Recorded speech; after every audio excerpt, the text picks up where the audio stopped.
आशाए को चरण की सुन बेनती प्रभु मोर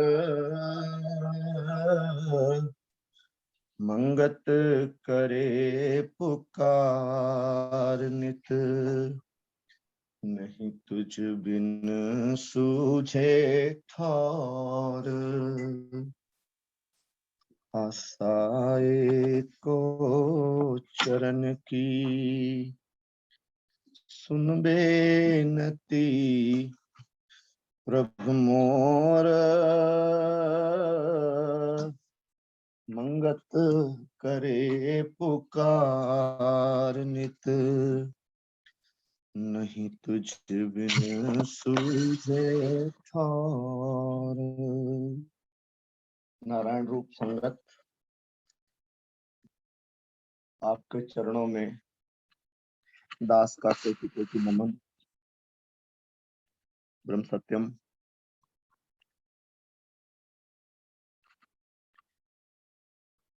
भाग्यशाली वो लोग हैं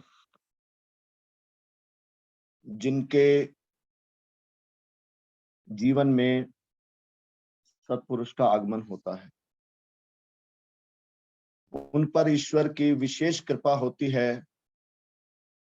जिनको सत्पुरुषों का सानिध्य प्राप्त होता है वो उनसे मिल पाते हैं,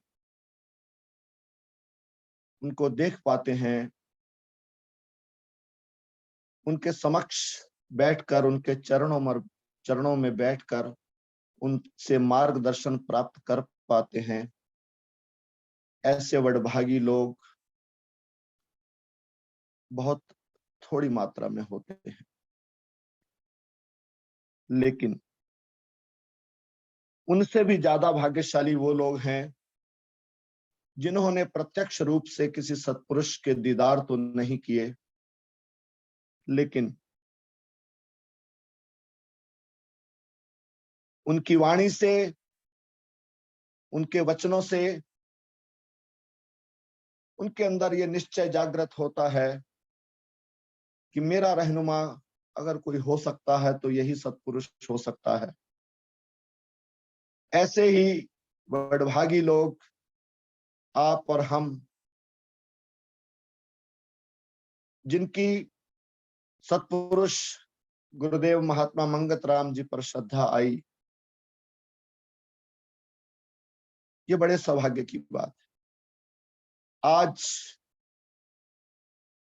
उस सत्पुरुष के द्वारा जिस रूप में संगत को विचार दिया जाता था, जिस तरीके से वो अपनी बात रखते थे, किस प्रकार से संगत को समझाते थे, उसी तरह से उनका एक सतुपदेश जीवन गाथा भाग 2 से दास आपके समक्ष रखने का प्रयास करेगा। दास केवल माध्यम है, यह जानकर, यह मानकर कि सदगुरुदेव समक्ष बैठकर हम उनके चरणों में बैठकर उन्हीं की वाणी को उन्हीं के मुख से श्रवण कर रहे हैं। ऐसे भाव जागृत करते हुए आज के गुरुदेव के सत्य उपदेश अमृत को, ऐसा अमृत जो 3 काल सुखदाई है, जिसको पीकर मैं परमानेंट तृप्ति मिलेगी, मेरी जीवन भर की जन्म जन्म की प्यास बुझेगी, उस अमृत को मैं पीने का प्रयास करूं। आइए गुरुदेव के मुखारविंद से प्रकट इन सत वचनों को श्रवण करते हैं। गुरुदेव कहते हैं, प्रेमियों अपना दुख हमको दे दो, यहां से ठंडक लेकर जाओ। प्रेमियों सांसारिक दृष्टिकोण से देखें या आध्यात्मिक दृष्टिकोण से देखें, कोई भी व्यक्ति किसी भी मार्ग पर आगे बढ़ता है तो उसके पीछे उसका कोई स्वार्थ छुपा होता है।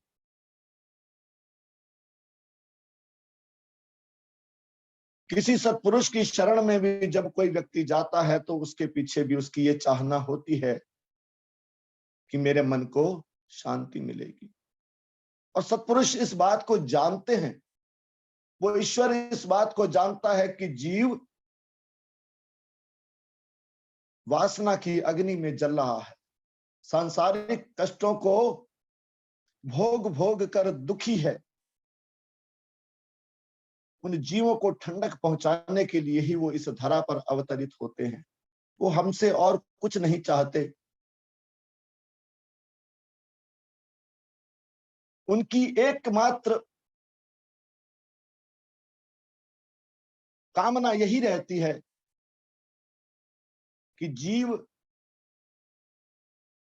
सत विचारों को सुने, जो भी मनुष्य चलकर वहां आए उनके जीवन में शांति आए, ठंडक आए।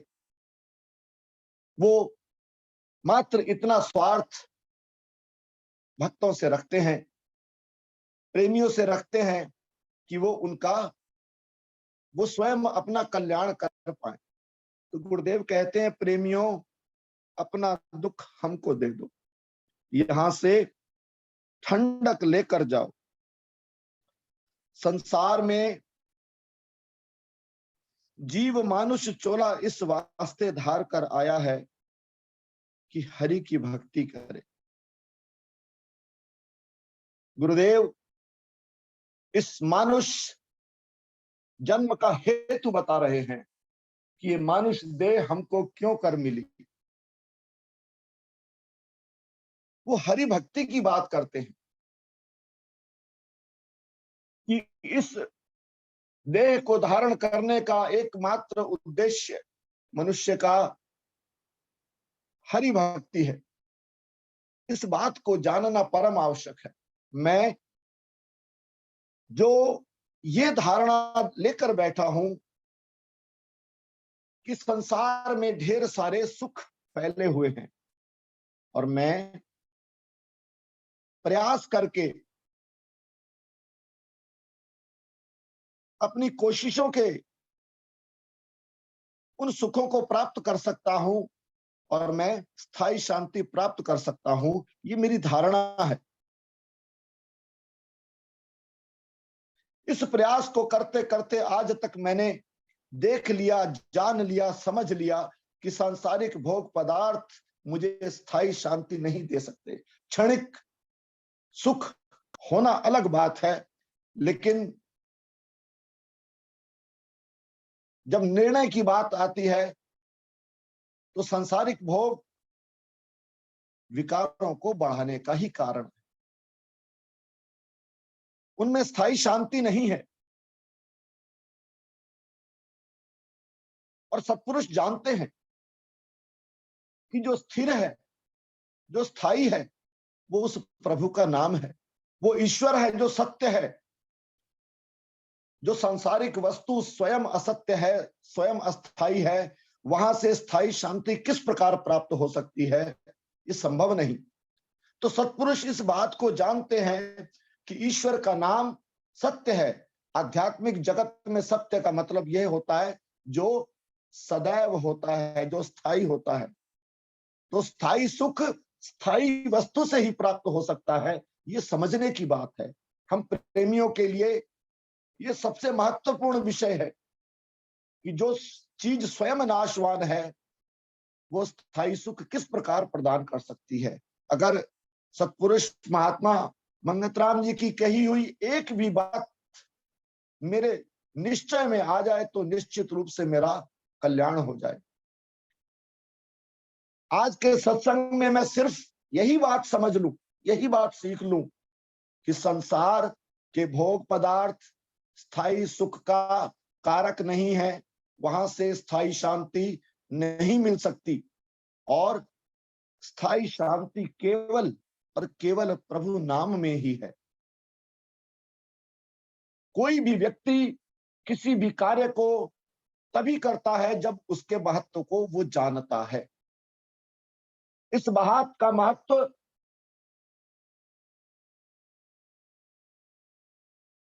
कि ईश्वर के नाम में सुख है, जब तक ये मेरा निश्चय नहीं होता, मैं ईश्वर की भक्ति क्यों करूंगा। अभी तो मेरा निश्चय यही है कि संसार में सुख है। जब ये मेरा निश्चय बन जाएगा कि सांसारिक भोग क्षणिक सुख दे सकते हैं, स्थायी शांति नहीं दे सकते, स्थायी शांति केवल प्रभु के नाम में है, तो निश्चित रूप से देखिए, संसार में कोई भी व्यक्ति अपना समय और इंपॉर्टेंस उसी जगह देता है जिसका महत्व उसके जीवन में जितना अधिक होता है। हम अपनी करनी, अपने समय, अपने विचारों के द्वारा ये बात का निर्णय स्वयं में कर सकते हैं कि मेरे जीवन में महत्व किसका है, मैं किसको इंपॉर्टेंस देता हूं, मेरे जीवन में सर्वाधिक महत्वपूर्ण क्या है। वही मेरी अटेंशन ज्यादा होगी, वही मैं समय दूंगा, वही मेरी श्रद्धा ज्यादा होगी, वही मेरा डेडिकेशन ज्यादा होगा। ये समझने की बात है। अगर कोई व्यक्ति चाहे स्वयं को परखना कि मैं आध्यात्मिक मार्ग पर कहां खड़ा हूं, तो ये एक पैमाना है कि वो अपने अंतर में झांक कर देखे कि मेरे जीवन में मेरा समर्पण किस ओर अधिक है, मेरा ध्यान, मेरे विचारों का प्रवाह, मेरे मन में उठने वाली तरंगे किस प्रकार की हैं। मैं ईश्वर को समर्पित हूं या संसार को समर्पित हूं। गुरुदेव कहते हैं कि संसार में जीव मानुष चोला इस वास्ते धार कर आया है कि हरि की भक्ति करे, यह नहीं कि सारा जीवन यात्रा का समय भोगों के भोगने में ही सर्फ कर दे। मानसिक कष्ट तब ही दूर हो सकते हैं जब सही मायनों में प्रभु परायण होंगे। शारीरिक कष्टों का निवारण तो मैं डॉक्टर के पास जाकर कर लेता हूं। मेरे मानसिक कष्ट काम, क्रोध, लोभ, मोह और अहंकार, मेरे विकारों का नाश तभी हो सकता है जब सही मायनों में मैं प्रभु परायण बनूंगा। प्रभु परायण होना ही आध्यात्मिक जीवन की सबसे बड़ी सफलता है। प्रभु परायण होना यानी प्रभु पर आश्रित हो जाना। बेनियो, हम अक्सर कह देते हैं कि हाँ, मैं आस्तिक हूं, मैं ईश्वर को मानता हूं, लेकिन कोई व्यक्ति ईश्वर को मानता है, इस बात की कसौटी क्या है? प्रभु परायण होना या ईश्वर को मानना, इसकी कसौटी उस ईश्वर के बनाए हुए कानूनों को मानने की है। गुरुदेव कहते हैं वाणी में कि जो होना सो हो रहा, प्रभु की आज्ञा माही, आगे पीछे ना कर सके, तिल भर तिस फरमाही। ये एक दोहा दास का प्रिय दोहा। ये दोहा कोई व्यक्ति अपने जीवन में उतार ले, वो जीवन में कभी दुखी नहीं हो सकता। ये वाणी कह रही है, कोई मजाक नहीं है। ये ईश्वर द्वारा स्वयं रचित रचना है। ये दोहा ईश्वर द्वारा कहा गया, ईश्वर झूठ नहीं बोलते। ये प्रभु परायणता है कि यह निश्चय हो जाना कि इस संसार में जो घटना भी हो रही है वो ईश्वर आज्ञा में हो रही है, वो प्री डिसाइडेड है। और मैं कर्ता बन के अज्ञानवश होने वाली घटनाओं का कारण किसी और को बताता हूं, ये मेरा सबसे बड़ा अज्ञान है। मैं बंधुओं पर, रिश्तेदारों पर, पुत्र पर, पत्नी पर, पैसे पर आश्रित हूं। मैं उनके परायण हूं। मैं उनको अपना सखा मानता हूं, उनको अपना सच्चा साथी मानता हूं। इसको कहते हैं संसार परायणता। गुरुदेव क्या कहते हैं कि तेरा कोई संगी ना साथी, नित साजन जाए अकेला, मंगत उठ प्रभ नाम सिमर ले, ये झूठ जगत का मेला। मेरी सोच और सत्पुरुष की सोच में जमीन और आसमान का फर्क है, दिन और रात का फर्क है। मैंने क्या कभी ऐसा विचार किया कि मेरा संगी और साथी केवल और केवल वो प्रभु स्वयं आप हैं, जो पूर्व जन्म में भी मेरे साथ, मेरी जान बनकर मेरे साथ रहे। आज भी मेरा अस्तित्व इस देह में जो जान के रूप में ईश्वर मौजूद है, और अगले जन्म में वो भी मेरा साथ नहीं छोड़ेंगे। जब इस देह का त्याग करूंगा तो ये संसार यही छूट जाना है। वो प्रभु मेरे साथ आत्मा बनकर, मेरी जान बनकर मेरे अगली देह में प्रविष्ट होंगे। सत्पुरुष इस निर्णय को खोलकर सुना रहे हैं कि तेरा कोई संगी ना साथी। और मैं संसार परायण होकर इस बात को भूला बैठा हूं। और गुरुदेव क्या कहते हैं कि मानसिक कष्ट तब ही दूर हो सकते हैं जब सही मायनों में प्रभु परायण होंगे। देह परायणता नित ही दुख देने वाली है। आज मैं एक व्यक्ति से ठोकर खाता हूं,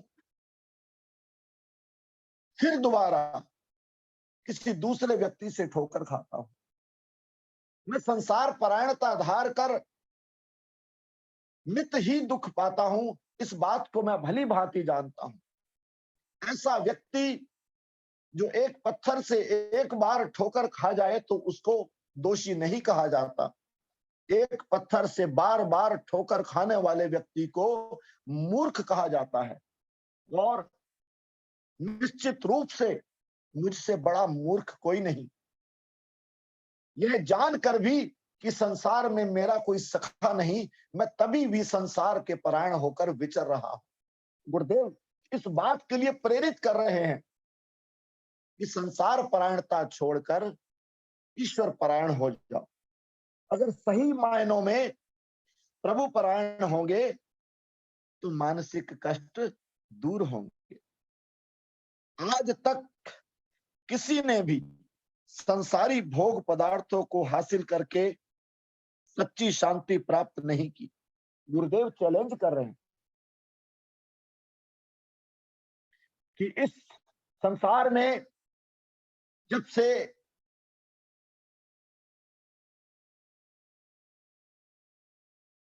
जितना बड़ा इतिहास हम जानते हैं, जितने महान लोगों को हम जानते हैं, उनके बारे में गुरुदेव कहते हैं कि आज तक किसी ने भी इस संसार में ऐसा व्यक्ति कोई भी नहीं हुआ जिसने भोगों को भोग कर सच्ची शांति प्राप्त की हो। कितना बड़ा निर्णय दे रहे हैं गुरुदेव, तो मैं तब भी नहीं समझता। वाणी में ग्रंथ श्री समता विलास में और जीवन गाथा में कहीं पर भी गुरुदेव द्वारा एक भी वाक्य ऐसा नहीं कहा गया जिस पर शंका की जा सके। सबसे बड़ी बात, मुझे दृढ़ निश्चय होना चाहिए कि गुरुदेव के जिन ग्रंथों का भी मैं अध्ययन करता हूं, वहां कोई शक की गुंजाइश नहीं। मेरी बुद्धि का स्तर मुझे वहां तक लाना है कि मैं उस बात को समझ सकूं कि वो वास्तव में सत्य है। रात दिन धन के एकत्र करने में लगे रहने से क्या बना?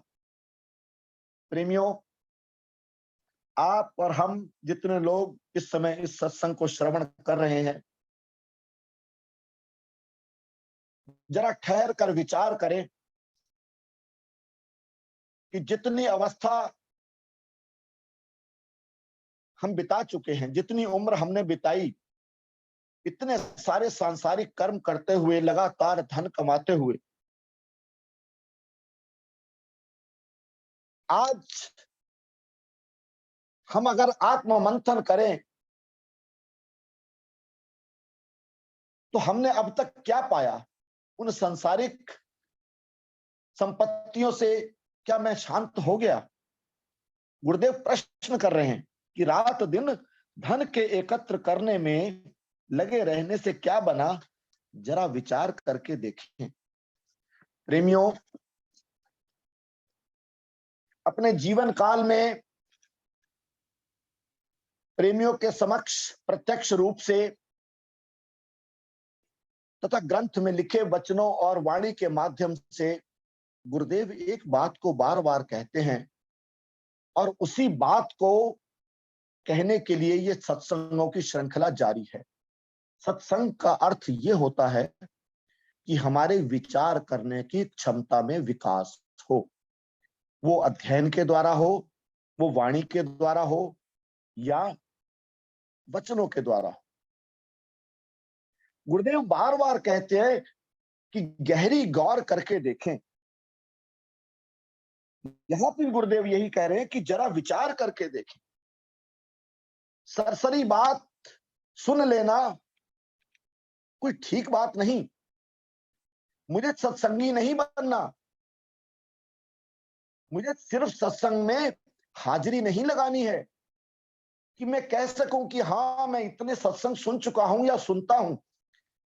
मेरा ध्यान इस ओर जाना चाहिए कि उन सत्संगों के माध्यम से सत्पुरुष जो बात मुझ तक पहुंचाना चाह रहे हैं, क्या उस बात को मैं उसी रूप में समझ पा रहा हूं या नहीं। मेरा मनन करने का, मेरा अध्ययन करने का, मेरा विचार सुनने का एकमात्र उद्देश्य यही होना चाहिए कि सत्पुरुषों की वाणी को और उनके ज्ञान को मैं उसी अर्थ में समझ सकूं जिस अर्थ में वो हमको समझाना चाह रहे हैं। गुरुदेव कहते हैं कि केवल शरीर की पूजा में, यानी खान पान और इसके बनाव श्रृंगार में सारा वक्त जाया कर दिया, और आखिर क्या मिला?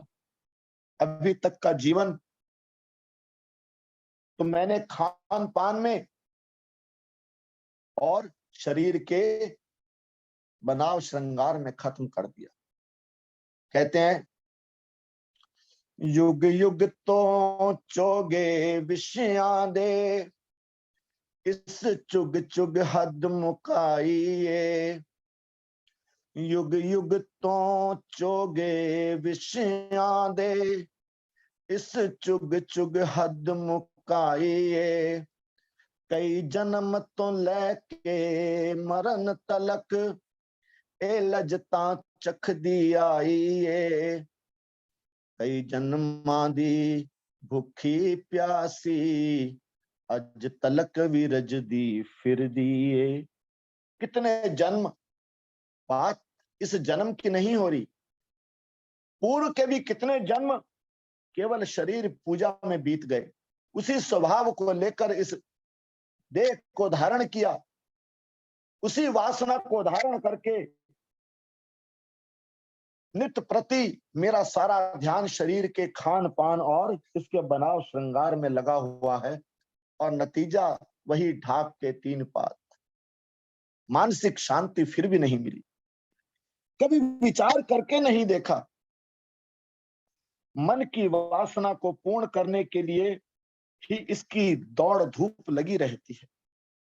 कभी इसने नहीं सोचा कि किधर से आना हुआ और किधर जा रहा हूं। यह है ईश्वर भक्त। इस जन्म में ये जान लेना कि मैं आया कहां से और मुझे जाना कहां है, और इस जीवन में जीना कैसे है, ये जन्म इस बात को समझने के लिए मिला। गुरुदेव क्या कहते हैं? कहां से आया कहाँ नर जाए, कौन तेरो मुकाम, मंगत सार विचारना, मानुष जन्म का काम। जिसको ये विचार है, जिसको इस बात का चिंतन है कि इस देह, मैं क्या इस देह से पूर्व भी था, क्या मैं इस देह के बाद भी बचा रहूंगा, जो व्यक्ति यह धारणा लेकर बैठा है कि इस देह के नाश पर मैं खत्म हो जाऊंगा, तो उसको तो मानसिक रूप से यूं ही मरा हुआ समझे। लेकिन जिसको इस बात का ज्ञान है कि मेरी मृत्यु नहीं है, इस देह को छोड़कर मुझे खत्म नहीं हो जाना है, इसी स्वभाव को लेकर मुझे फिर एक नया जन्म मिलना है। जिसने सत्पुरुषों के सानिध्य में इस बात को जाना और समझा है, निश्चित रूप से वो अपनी आत्मिक उन्नति का प्रयास अवश्य करेगा। मन की वासना को पूर्ण करने के लिए ही इसकी दौड़ धूप लगी रहती है। कभी इसने नहीं सोचा कि किधर से आना हुआ और किधर जा रहा हूं, आखिर इस शरीर के अंत पर क्या होगा। जैसे और पशु समय व्यतीत कर रहे हैं, यह मानुष भी खाने पीने पहनने वगैरह में समय नष्ट कर देता है। इंद्रियों द्वारा जितने भी सुख पदार्थों के भोग प्राप्त किए जाते हैं, इन सुखों का अंत दुख रूप में हो जाता है। गुरुदेव कहते हैं कि हर सुख दुख में परिवर्तित हो जाता है, क्योंकि ये द्वंद्व रूप है। जैसे दिन का नाश रात्रि कर देती है और रात्रि का नाश दिन कर देता है, उसी प्रकार हर सुख दुख में परिवर्तित हो जाता है। सुख और दुख द्वंद्व रूप है, और वो मेरा परम पिता, वो मेरा परमेश्वर, उसके कई नाम हैं, वो इस द्वंद्व से न्यारा है। वो ज्ञान रूप है, वो आनंद रूप है, वो सुख रूप है। मैं ऐसे ईश्वर की शरण क्यों ना पकड़ूं, जहां स्थायी शांति है। गुरुदेव कहते हैं, जीव सत विचार हासिल करने की कोशिश ही नहीं करता। कुदरत की जितनी भी चीजें दिखाई दे रही हैं, सबसे सबक हासिल कर सकते हो। कोई चीज ऐसी नजर नहीं आएगी जो सुख देने वाली ना हो। वो प्रेरणा लेने के लिए कह रहे हैं कि प्रकृति से सीखो, सूर्य से सीखो, चंद्रमा से सीखो, जल से सीखो, अग्नि से सीखो, धरती मां से सीखो, कि उस प्रभु की बनाई हुई हर वस्तु नित्य ही सबको सुख दे रही है। और मैं कैसी बुद्धिमानी लिए फिर रहा हूं, मैं सांसारिक सोच लेकर चल रहा हूं कि अधिकाधिक सुख प्राप्त कर सकूं। और जबकि गुरुदेव कहते हैं, प्रभु सिमरन सत्संग परिति, नित धारे पर उपकारा, मंगत मार्ग धर्म का सोधे, तब जीव पाए छुटकारा। सत्पुरुष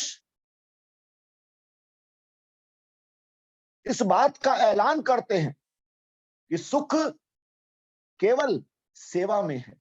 दूसरों को सुख देने से ही सुख मिल सकता है। जो मैं स्वार्थ बुद्धि धारण करके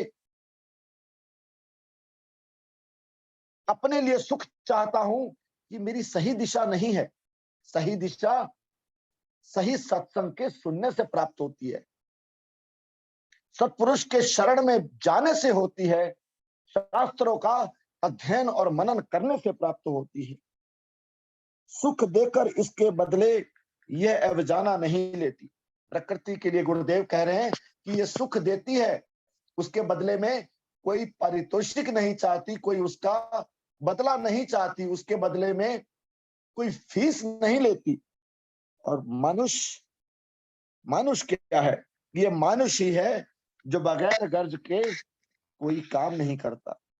जरा गौर करके विचार करें, कौन ऐसे जीव होते हैं जो इस संसार से तृप्त होकर जाते हैं। गहरी गौर का विषय है प्रेमियों। जहां मेरा राग है इस संसार में, उस राग को कम करके, उसको मिनिमाइज करके, उस राग को जब तक प्रभु चरणों में नहीं लगाऊंगा, राग यानी प्रीति यानी प्रेम, संसार से बेराग होना है और राग उस प्रभु के चरणों में करना है। मुझे सही दिशा की ओर चलना है, मेरे पास मार्गदर्शक हैं, मेरे हाथ में दिया है, मैं फिर भी क्यों ठोकरें खाता हूं। गुरुदेव के अमृत वचन सदा मेरे साथ हैं, उन वचनों को सुनूं, पढ़ूं, मनन करूं, चिंतन करूं, उस पर श्रद्धा लाऊं, उसके अनुसार जीवन को जीऊं। निश्चित रूप से मेरा कल्याण होगा।